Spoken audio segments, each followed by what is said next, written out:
Vous vous êtes déjà demandé quelle config il fallait avoir pour avoir un bon PC gamer? En tout cas, moi oui, et c'est ce qu'on va voir aujourd'hui.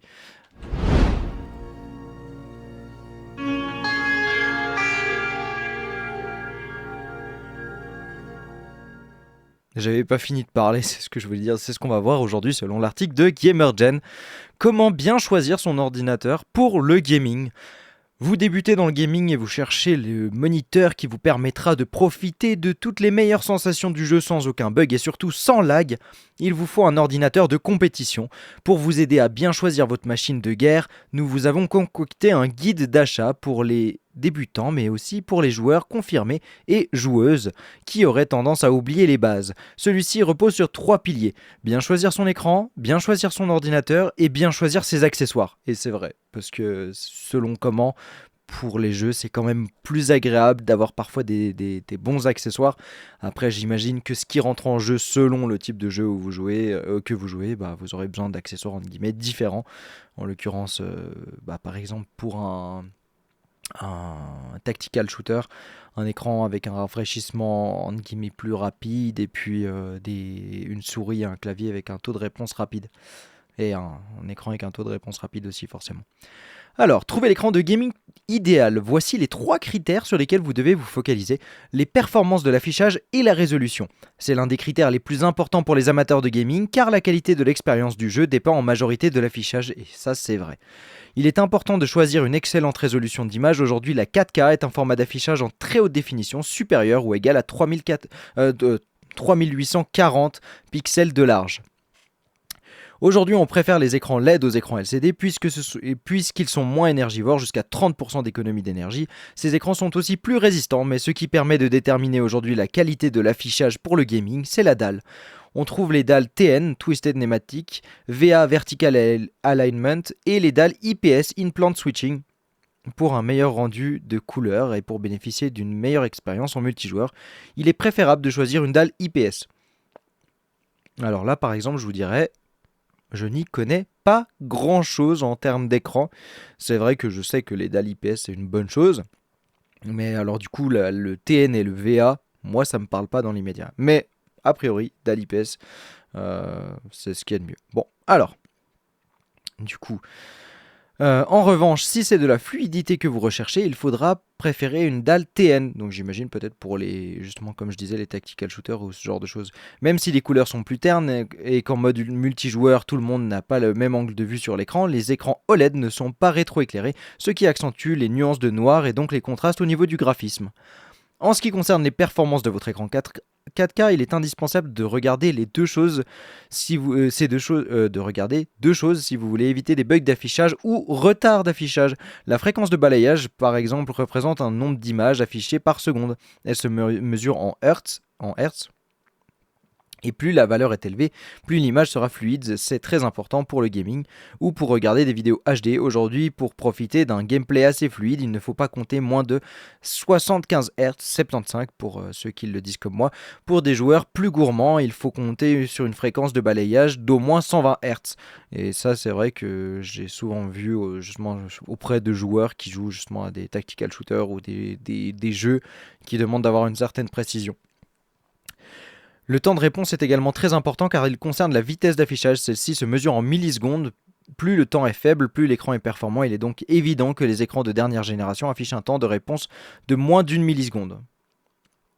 Effectivement, encore une fois, si vous jouez à un jeu vidéo où la vitesse d'affichage compte, c'est vrai que c'est important d'avoir un écran qui permet d'avoir une vitesse d'affichage assez bonne. Après, encore une fois, faut pas en faire une généralité, ça dépend à quoi vous jouez en fait, mais c'est vrai que forcément on aime, en tout cas moi personnellement j'aime avoir toujours le truc qui va nickel, mais c'est vrai enfin qui est bon sur tous les points, mais c'est vrai que c'est pas indispensable. En tout cas, par exemple, moi je sais pas quelle fréquence de rafraîchissement ils ont mes écrans. Alors c'est du 27 pouces, c'est très grand, mais effectivement la fréquence de rafraîchissement n'est pas nécessairement aussi haute par contre. Faut-il un écran incurvé? Les écrans de gaming incurvés tirent le meilleur parti de votre champ de vision et offrent une expérience beaucoup plus immersive. Ces écrans restituent très bien la profondeur de vue humaine. Néanmoins, ils ne conviennent pas à tous les joueurs, comme ceux et celles qui n'apprécient pas les écrans courbés, qui ont certains problèmes de vision, qui jouent en multijoueur ou en multi-écran. Et c'est vrai que l'écran incurvé, moi je trouve que c'est très très chouette sur par exemple des jeux de course. Ça peut être cool sur des FPS, ça peut être sympa sur du Minecraft, j'imagine. Mais c'est vrai que je suis pas un très grand fan des écrans incurvés. Je préfère avoir juste deux écrans assez grands, ça fait bien le taf. Trois même, si un jour j'ai la possibilité d'en acheter un troisième et que la carte graphique supporte, parce que ça il faut y penser aussi. Mais c'est vrai que moi je suis plus team écran plat, voilà, pas incurvé. Alors, quelle dimension choisir pour un écran de gaming? Pour trouver la taille d'un écran optimal pour le gaming, il est indispensable de prendre en compte le recul. Pour jouer à la console à 2 ou 3 mètres de l'écran, on peut opter pour un écran de plus de 40 pouces. Mais pour faire du jeu PC sur un bureau à quelques centimètres de l'écran, cet écran de 32 pouces pour le gaming vous offrira un format idéal. Bon là, ils font une pub pour un écran de 32 pouces, mais ils proposent du 32 pouces. Moi, très honnêtement, déjà 27, je trouve ça énorme. 32, pourquoi pas, hein, pourquoi pas, mais c'est vrai que 27, c'est déjà un champ à couvrir avec ses yeux. Alors, quelles sont les caractéristiques d'un ordinateur gaming idéal? Parce que l'écran ne fait pas le tout et qu'un bon écran ne restituera rien de bon si vous n'avez pas un ordinateur à la base, il est important de bien regarder la configuration de son unité centrale, effectivement.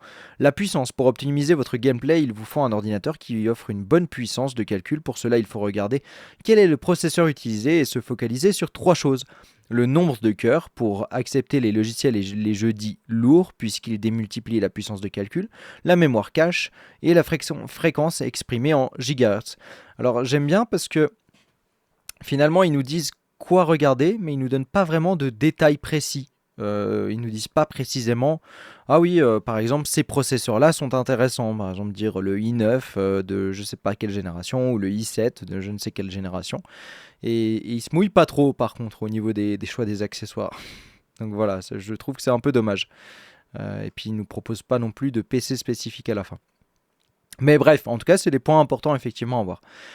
La mémoire et le stockage, la mémoire vive ou la RAM est importante pour favoriser la fluidité des jeux PC. Aujourd'hui, la majorité des jeux requièrent au minimum 16 Go de RAM, mais pour les utilisateurs les plus expérimentés et les plus professionnels, on recommande de monter à 32 voire 64 Go de RAM. Alors, là encore une fois, je suis légèrement en désaccord. Alors effectivement, le minimum de 6 Go de RAM, je trouve qu'effectivement c'est bien parce que gentiment 8, ça c'est un peu galère. Je me rappelle sur mon ancien PC, j'avais 8 Go de RAM et effectivement quand je lançais, c'était Just Cause 3, il me disait attention, la mémoire, limite. Euh, mais en dehors de ça, maintenant j'ai un ordinateur à 32 Go de RAM. Je trouve que pour le professionnel, ça peut être encore bas. Je m'explique, par exemple, quand il y a de la vidéo ou du rendu 3D, alors certes, c'est pas que la RAM qui travaille, mais on a tendance à avoir beaucoup de choses ouvertes en même temps. Et c'est vrai que 32, suivant comment, ouais, plus 64, et je connais même des gens qui avaient du 128, donc c'est possible aussi. Le mode de stockage peut aussi influencer la qualité des jeux PC. En effet, si votre ordinateur comporte plus d'éléments stockés sur son disque dur interne, il risque d'être ralenti. Préférez un disque dur SSD de faible capacité au moins 512 Go et préférez stocker vos photos et vos vidéos musique sur un disque dur externe. Là, effectivement, je suis assez d'accord. Pour peu, effectivement, comme j'ai dit, que ça soit un HDD, mais si c'est un SSD, moi je vois pas trop le problème parce que finalement j'ai pas l'impression que j'ai pas l'impression que ce soit plus lent malgré le fait que je stocke beaucoup de choses sur mon SSD. La carte graphique, la qualité de la carte graphique est bien entendu un autre critère important à prendre en ligne de compte sur les sites spécialisés dans le gaming. Vous trouverez des infos très intéressantes pour choisir une bonne carte graphique. Là encore une fois, ils ne se mouillent pas, ils ne proposent pas de carte graphique. Par exemple, moi dans la mienne j'ai la 3080. Mais effectivement, là, ils ne se mouillent pas. Ils disent pas de carte graphique, ils disent rien du tout. Alors, effectivement, ce qui permet à l'article de perdurer dans le temps, parce que quand il y aura des nouveaux accessoires, bah, ça serait daté. Mais je trouve que c'est dommage, parce que l'article étant actuel, il pourrait proposer, dire, ok, alors ces cartes graphiques sont bien, sont intéressantes, oui, non. Est-ce qu'une 4080, ça peut être intéressant? Je sais pas si c'était déjà sorti ou si ça a juste été annoncé, je sais plus. Mais est-ce que c'est intéressant ou est-ce que justement, est-ce que ça vaut pas grand-chose de plus qu'une 3080 en termes de performance? Et dans ce cas-là, favoriser peut-être une 3080. En tout cas, moi je sais que je suis très content avec ma 3080, ça fait le taf. Je sais que j'aurais pas craché sur une 3080 Ti, mais La 3080 est nickel. Alors, trouver les bons accessoires, cela peut paraître dérisoire pour un utilisateur d'ordinateur classique, mais certainement pas pour un adepte ou une adepte du gaming. Trouver les bons accessoires audio pour exceller dans un jeu PC, il ne s'agit pas seulement de bien vouloir. Dans un jeu PC, il ne s'agit pas seulement de bien vouloir, il faut aussi entendre et bien communiquer. Pour cela, il faut vérifier la qualité des équipements audio et de l'ordinateur ou investir dans un équipement audio externe, enceinte, casque, micro. C'est d'autant plus important pour ceux qui jouent en RPG ou ceux qui souhaitent partager et commenter des phases de jeu sur les réseaux sociaux. Alors, là, pour la dernière partie, c'est pas nécessairement un truc de gamer de vouloir commenter ou partager des phases de jeu sur les réseaux sociaux. Ça, c'est plus un truc de streamer, éventuellement, de youtubeur ou de personnes simplement, mais qui souhaitent partager des trucs. Mais du coup, c'est plus côté vidéaste. Ça, pour moi, ça concerne pas des gamers directement. Et ensuite, pour ceux qui jouent au RPG, oui, c'est bien d'avoir un micro et un casque, par exemple. Alors là, je vais en citer qu'un. Un micro casque qui est assez performant et agréable, c'est le HyperX Cloud 2, voilà, c'est celui que j'avais. Et ça va très bien. Il n'y a pas besoin d'aller trop loin non plus. HyperX Cloud 2, je crois que si je dis pas de bêtises, c'est 100 euros. Alors c'est un investissement, mais ça fait le travail. Et vous pouvez aussi l'utiliser sur la PlayStation, si je ne m'abuse. Enfin, PlayStation, Xbox, les consoles. Donc très très bon casque, rapport qualité-prix. Et surtout, l'audio est bon, parce que moi, alors là, il ne le souligne pas, mais l'audio est important. Si par exemple vous jouez justement à des tactical shooters, si vous jouez à Counter-Strike, si vous jouez à Valorant, eh bien c'est important d'avoir un bon rendu du son dans le casque et pouvoir définir par exemple où vous entendez vos ennemis, si vous les entendez, surtout d'avoir une qualité sonore qui est bonne.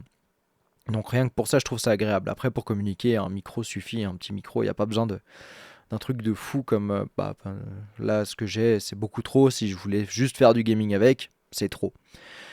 Ensuite, trouver les bons accessoires de jeu. Là encore, pour plus de confort de jeu et plus de performance, il va falloir opter pour des accessoires de gaming dignes de ce nom, à l'image des manettes ou des souris ergonomiques avec des raccourcis programmables. Les claviers ergonomiques sont aussi de plus en plus performants. Alors effectivement, je dois dire que des claviers et des souris qui sont un minimum ergonomiques, c'est une bonne chose. Surtout, pensez à des souris qui sont confortables pour votre poignet et que surtout, vous n'ayez pas toujours tout le temps le poignet dans une position qui pourrait éventuellement pousser à des problèmes plus tard et des douleurs, notamment dans les poignets, voire encore aller plus loin, parce que je sais plus comment ça s'appelle. C'est un truc du canal de, je sais plus, enfin, les muscles trop tendus, ou je sais plus comment, mais en tout cas, faites attention, parce que ça arrive souvent quand on travaille avec des ordinateurs aussi, quand on travaille toute la journée avec des ordinateurs. Il y a des gens qui sont plus, malheureusement, sujets à ça que d'autres. Moi, j'ai la chance de ne pas avoir ce problème-là. Par contre, je sais qu'après des longues journées où je dessine ou bien justement je tiens la souris, ça peut faire un petit peu mal là. Et du coup, c'est pour ça qu'il faut prendre des souris optimisées. Et pendant tout un temps, j'utilisais une souris pas très optimisée et ben je le ressentais. Bref, trouver les bons accessoires de jeu. Là encore, pour un confort de jeu et plus de performance, il va falloir opter pour des accessoires de gaming dignes de ce nom, à l'image des manettes ou des souris ergonomiques. Ah, mais ça, je l'ai déjà lu. Donc voilà. Donc après, pour les manettes, manette de Xbox, hein, vous prenez pas la tête, manette de Xbox c'est super. Les raccourcis sur la souris, ouais, oui et non, disons que ça peut être pratique pour certains jeux. Mais sinon c'est vrai que moi c'est pas quelque chose que j'utilise particulièrement. Ensuite, les accessoires de confort, parce que les gamers ne peuvent pas passer beaucoup de temps devant leur parce que les gamers peuvent passer beaucoup de temps devant leur PC, notamment lorsqu'ils jouent à un niveau pro. Ce sont les premiers consommateurs d'équipements de bureau ergonomiques. Vous l'aurez compris, bien démarrer dans le gaming, c'est avant tout bien s'équiper. Alors effectivement, là, moi, pour ma part, j'ai vraiment un équipement de merde. Enfin, en tout cas, ça fait le taf. Alors, pas au niveau de l'ordinateur, mais au niveau ergonomique. Donc, j'ai un bureau qui, en termes de hauteur, est peut-être un peu bas. Non, quoique la hauteur, ça va encore. Mais une chaise de bureau, en tout cas, qui n'est pas faite pour être assise tout le temps dessus. Alors, c'est une chaise de bureau gaming. Ça se trouve chez Conforama. Mais il faut le dire, c'est pas fait pour être assis dessus pendant des périodes prolongées comme je le fais et je le sens. Alors, c'est mieux que la chaise que j'avais avant, parce qu'avant j'étais assis sur une chaise Ikea qui coûtait littéralement 20-30 balles et ça vous défonce le dos et à la fin du mois, vous êtes mort. Mais là, en l'occurrence, j'ai cette chaise-là, mais je vous recommande pas de prendre une chaise comme ça si vous comptez faire des longues sessions de jeu sur la durée ou si par exemple vous faites du télétravail. Prenez des vraies chaises. Moi, j'ai pu tester chez un ami une chaise Secret Lab, j'ai trouvé que c'était bien. Maintenant, ce que ça vaut, je ne sais pas. Renseignez-vous, parce que vu que l'article ne donne pas d'informations et que moi je veux pas vous donner des fausses informations, surtout quand ça concerne la santé et le corps. Du coup, en tout cas, renseignez-vous du côté d'Internet. Je sais que Secret Lab, il propose des trucs pas trop mal. Donc voilà. Après, est-ce qu'il n'y a pas un peu une hype aussi au niveau de Secret Lab? Parce que normalement, il y a aussi une autre marque, mais je sais plus comment c'est. Est-ce que c'est... Ah, ça me reviendra, malheureusement, je l'ai pas là, mais qui font des très très bonnes chaises. Est-ce que c'est Herman Miller? Peut-être je dis une bêtise, je sais plus. Bref, on va conclure l'article donc qui va vous permettre d'évoluer confortablement dans votre gameplay. Dans toutes les boutiques spécialisées de la vente de matériel de gaming, vous trouverez tout ce qu'il vous faut. Voilà tout simplement l'article du coup de GamerGen. Je suis dans l'ensemble assez d'accord avec ce qu'ils disent, même si c'est beaucoup des... Toutes mes excuses. Même si c'est beaucoup des généralités et que malheureusement je trouve que l'intitulé Comment bien choisir, alors il est juste, mais c'est dommage qu'on n'ait pas plus de propositions, qu'on rentre pas plus dans les explications. Parce que par exemple, justement, quand on nous dit la puissance, ok, donc on nous dit juste ce qu'il faut regarder, mais on ne nous dit pas, on nous donne pas de chiffres, on nous donne rien du tout. Parce que par exemple, quand on dit la mémoire cache, bah là, ok, mais c'est quoi la mémoire cache, à partir de quand c'est bon? Euh, Ce qu'ils ont fait pour la RAM, par contre, hein, on le notera. Après, le nombre de cœurs, on nous dit pas non plus combien il y a besoin de cœurs, à partir de combien de cœurs, c'est intéressant. La fréquence exprimée en gigahertz, on nous le dit pas non plus. Et c'est le genre de détail qui manque un petit peu. Par contre, on nous le dit pour l'écran, hein, pour le nombre de hertz pour l'écran. Donc, bref, c'est un article en guillemets qui est intéressant, c'est une bonne base. Après, effectivement, c'est à vous d'aller vous renseigner avec cet article-là. Moi, tout ce que je peux vous dire, donc en termes de casque, pour mes expériences personnelles, je vous recommande le HyperX Cloud Gaming 2. Moi, en tout cas, j'étais satisfait avec. Après, encore une fois, c'est pas un placement de produit, hein, je dis juste pour mon expérience personnelle, rapport qualité-prix pour un truc qui est accessible. Pour les écrans, alors là, je peux rien vous dire. Moi, je marche avec des HP, c'est des HP 27FW. Donc voilà, je sais même pas si ça se vend encore, mais c'est des écrans HP 27 pouces et je crois justement ils sont à 75 Hz de rafraîchissement, donc c'est vraiment pas haut. Et puis en termes de clavier, alors moi j'ai un simple Logitech, un clavier Logitech, et puis j'ai une souris Logitech aussi. Donc voilà, voilà, comme quoi je suis pas sponsorisé, j'ai cité 36 marques différentes. Voilà. Mais et surtout, faites attention pour votre dos. Donc, moi, ce que j'avais vu, c'était Secret Lab, ça avait l'air bien. J'ai un ami justement qui avait autant le bureau que la chaise Secret Lab. C'était très confortable quand j'ai eu l'occasion de tester. Alors, renseignez-vous, hein, n'allez pas acheter bêtement, juste comme ça. Pareil pour le casque. Mais en tout cas, si jamais ça peut vous servir de savoir ça, eh bien, n'hésitez pas. Puis regardez, surtout, faites en sorte que si vous êtes souvent devant un écran d'ordinateur, que vous soyez au moins confortablement installé, votre dos vous remerciera. Voilà. Parce que le mien ne me remercie pas. Bref, sur ce, j'espère que vous aurez apprécié la lecture de cet article avec moi. Moi, je vous dis à bientôt. Prenez soin de vous. Ah, et évidemment, n'hésitez pas à lâcher un petit like, à vous abonner et mettre la cloche. C'était StanLSX. À bientôt. Prenez soin de vous.